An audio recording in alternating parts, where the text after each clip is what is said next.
Bismillah, Assalamualaikum warahmatullahi wabarakatuh. Yang terhormat Bapak Iwan Siagian, MPD, selaku dosen pengampu mata kuliah menulis ilmiah, dan teman-teman yang saya cintai dan saya banggakan.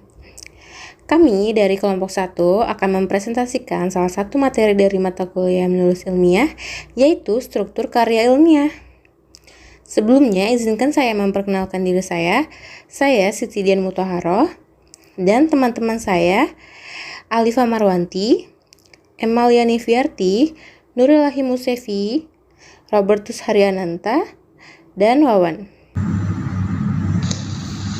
Definisi sebuah judul, nama yang dipakai untuk buku atau bab buku yang dapat menyiratkan secara pendek isi atau maksud buku atau bab itu.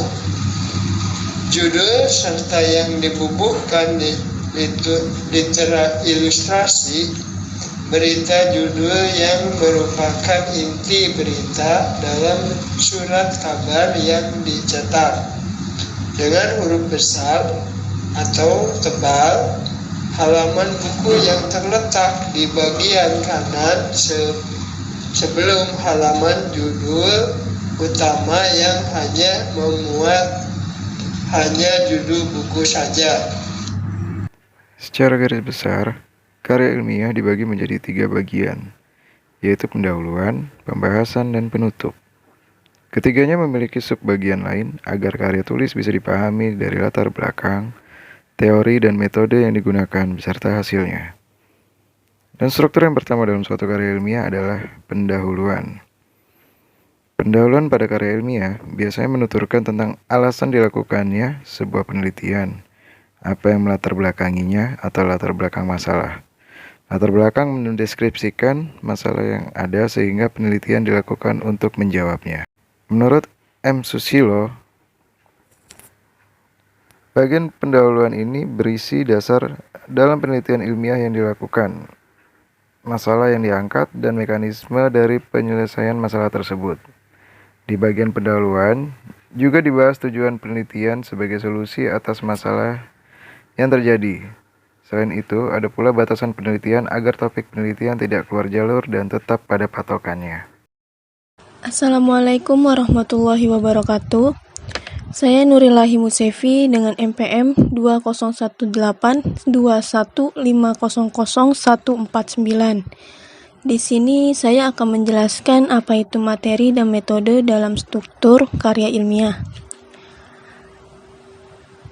Baiklah, langsung saja kita mulai ke materi. Pengertian materi merupakan bagian inti atau pokok pembahasan sebuah karya ilmiah yang merupakan bagian paling besar dalam karya ilmiah.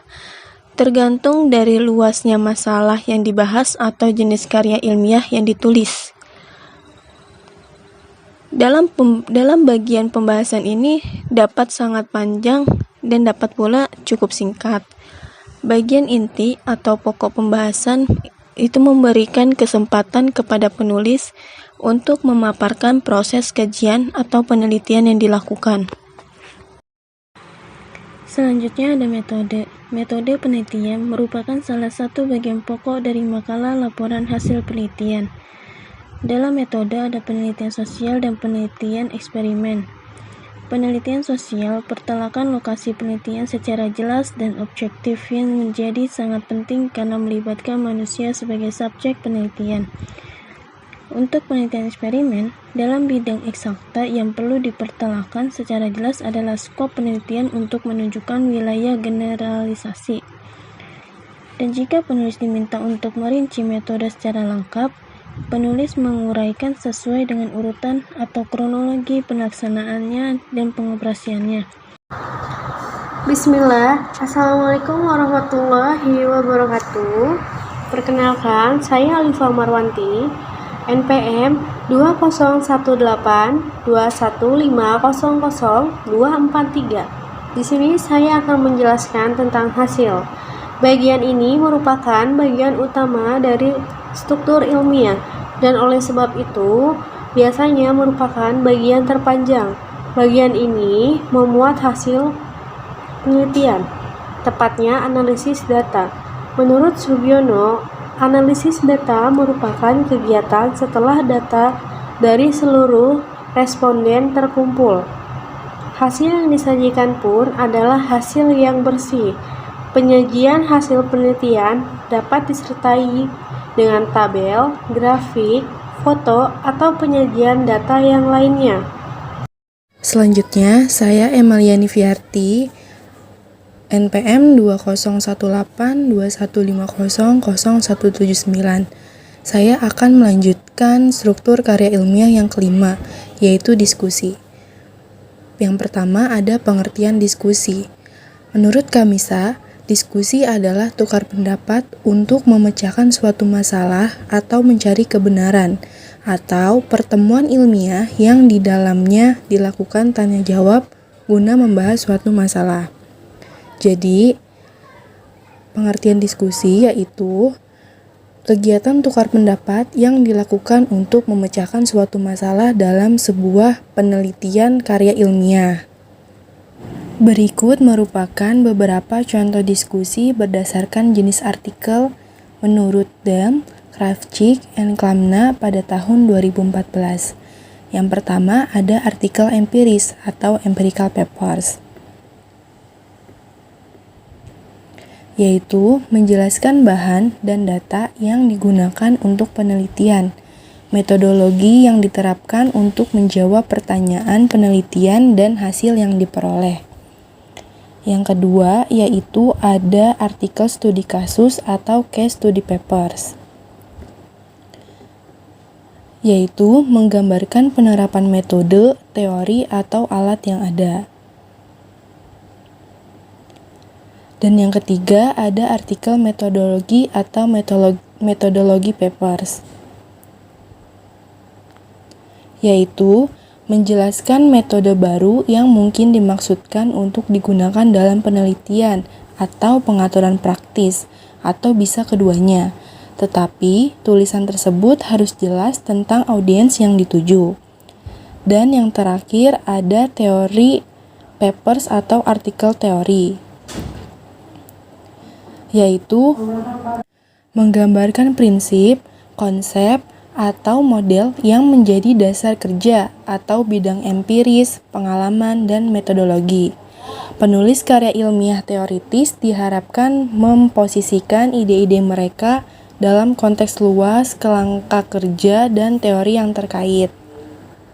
Selanjutnya yaitu pada penyempurnaan penulisan skripsi, bagian diskusi menjelaskan kesamaan dan perbedaan dengan penelitian-penelitian yang sudah dipublikasikan sebelumnya. Jadi, pada penulisan skripsi, bagian diskusi merupakan bagian yang penting, yaitu karena dapat menjelaskan kesamaan dan perbedaan antara satu karya ilmiah dan satu karya ilmiah yang lainnya. Sehingga sangat amat diperlukan diskusi pada proses penyusunan karya ilmiah. Bismillah, saya Siti Dian Mutahara akan menjelaskan materi yang selanjutnya yaitu abstrak. Tentunya abstrak sudah tidak asing lagi di dalam karya ilmiah. Abstrak adalah penyajian yang singkat dan jelas dari sebuah dokumen yang mencantumkan tujuan, cakupan atau jangkauan, dan temuan dari suatu dokumen yang asli. Abstrak tidak boleh dirubah dari dokumen aslinya, gaya bahasa dari si pengarang sendiri. Selanjutnya adalah kegunaan abstrak. Abstrak ini sangat penting loh dalam karya ilmiah. Yang pertama, menghemat waktu pembaca dalam mengumpulkan dan memilih informasi. Jadi pembaca ini tidak perlu langsung membaca dokumen aslinya, hanya perlu membaca abstraknya terlebih dahulu untuk mencari informasi. Yang kedua, mengatasi kendala bahasa. Biasanya dalam abstrak dibuat dalam bahasa universal, bahasa Inggris, dan bahasa asli dokumen atau artikel tersebut. Yang ketiga, penelusuran teks lengkap atau bibliografi dalam komputer atau alat penelusuran. Yang keempat, relevansi abstrak sebagai bahan keputusan pembaca apakah perlu tidak membaca dokumen aslinya. Nah, yang kelima, menghindari duplikasi dalam penelitian dan sebagai publikasi informasi. Yang keenam, sebagai alat untuk membuat indeks review. Selanjutnya adalah jenis abstrak. Jenis abstrak di sini ada dua, yaitu abstrak informatif dan abstrak indukatif. Abstrak informatif merupakan abstrak dokumen yang terpenting, sangat umum, informasi kuantitatif dan kualitatif.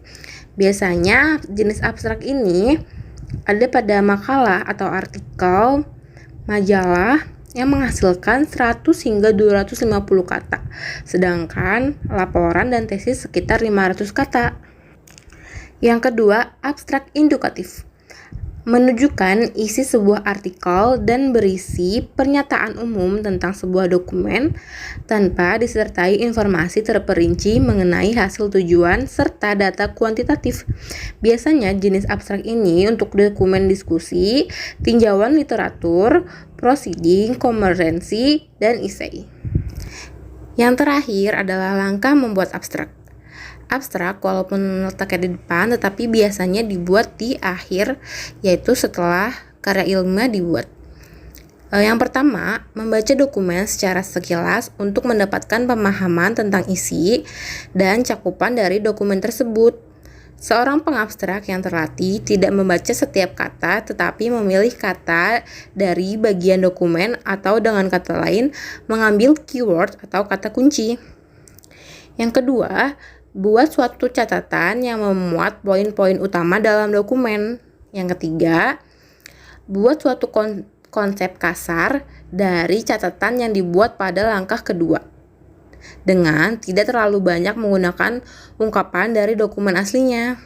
Yang keempat, periksa konsep kasar tersebut. Setelah perbaikan atau koreksi, perlu dilakukan edit konsep abstrak dan buat dalam gaya penyajiannya. Kesalahan dalam abstrak biasanya memberikan nama, rumus, penggunaan kata yang berulang-ulang, atau pengulangan kata atau kalimat. Alhamdulillah, sekian materi yang dapat disampaikan oleh kelompok 1. Kurang lebihnya mohon maaf. Wassalamualaikum warahmatullahi wabarakatuh. Terima kasih.